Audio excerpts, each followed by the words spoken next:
স্লিপে একটা ক্যাচ ফেললেন নাজমুল হোসেন শান্ত। অভিজ্ঞ এই ফিল্ডার মিস করায় বোলিং এন্ডে ঋষাদের আফসোস। ম্যাচ ততক্ষণে বাংলাদেশের পকেটে। টাইগার লেগির মুখে হাসি থাকলেও মনে একটু আফসোস হয়তো আছেই, কারণ ততক্ষণে এই সিরিজে ঋষাদ তুলে নিয়েছেন গুনে গুনে 1 ডজন উইকেট। 3 ম্যাচের ওয়ানডে সিরিজে বাংলাদেশের হয়ে যেটা মাশরাফি বিন মুর্তজার সাথে যৌথভাবে দ্বিতীয় সর্বোচ্চ। শান্তর মিস করা উইকেটটা পেলে সেই রেকর্ডেও শীর্ষে ওঠা যেত, সেটাও অবশ্য কাটার মাস্টার মুস্তাফিজের সাথে যৌথভাবে। বাংলাদেশ ওয়েস্ট ইন্ডিজ থার্ড ওয়ানডেতে ঋষাদ উইকেট নিয়েছেন 3টা। আগের 2 ম্যাচের মতো ব্যাট হাতে সেভাবে জ্বলে উঠতে না পারলেও পিওর অলরাউন্ডারের মতো বোলিংয়ে ঠিকই দেখিয়েছেন মুন্সিয়ানা। তবে তার ওই পারফরমেন্স এদিন অনেকটাই ম্লান, কারণ ম্যাচের শুরুতেই সৌম্য সরকার আর সাইফ হাসান মিলে যে ঝড় তুলেছিলেন তা ছিল এক কথায় অবিশ্বাস্য। শেষ ম্যাচে টস জিতে ব্যাটিং এর সিদ্ধান্ত নেন ক্যাপ্টেন মেহেদী হাসান মিরাজ, আর এই মৌকার জন্যই যেন মুখিয়েছিলেন 2 টাইগার ওপেনার। সৌম্য সাইফ মিলে 176 রানের ওপেনিং জোট গড়লেন, বাংলাদেশের ওয়ানডে ইতিহাসেই যেটা দ্বিতীয় সর্বোচ্চ। ওপরে কেবল রইলেন তামিম ইকবাল খান আর লিটন কুমার দাস।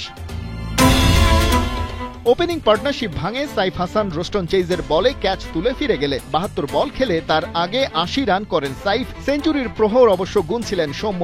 ন্যাশনাল টিমে ইন আউটের ফাঁকে 2023 সালের পর যে 3 অঙ্কের ওই ম্যাজিক্যাল ফিগারটা ছুঁয়ে দেখা হয়নি, কিন্তু হলো না এবারও। আকিল হোসেনের স্লাইড আউটসাইড অফের বলটা উড়িয়ে মারতে গিয়ে ধরা পড়লেন আগস্টের তালুতে, কিন্তু তাতে কি মিরপুরের এমন টার্নিং উইকেটে 106 স্ট্রাইক রেটে 91 রান হেলাফেলার বিষয় নয়। 2 দলের মিলিয়ে পরের 18 উইকেট পড়েছে 237 রান তুলতে গিয়েই। তারা সবাই মিলে খেলেছে 330 বল, সবই ডার্ক উইকেটের কারিশমা।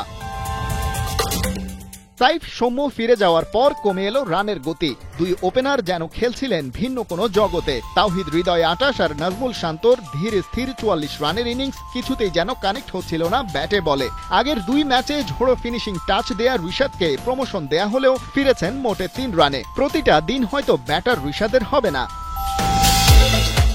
তবে ফিনিশিং রোল একেবারে যে কেউ নেয়নি তা নয়। নুরুল হাসান সোহান একটা করে বাউন্ডারি আর ওভার বাউন্ডারিতে 8 বলে 16 রান তুলে থেকে গেছেন অপরাজিত। ক্যাপ্টেন মিরাজ 17 বলে 17, টাইগারদের স্কোরবোর্ডে 8 উইকেটে 296।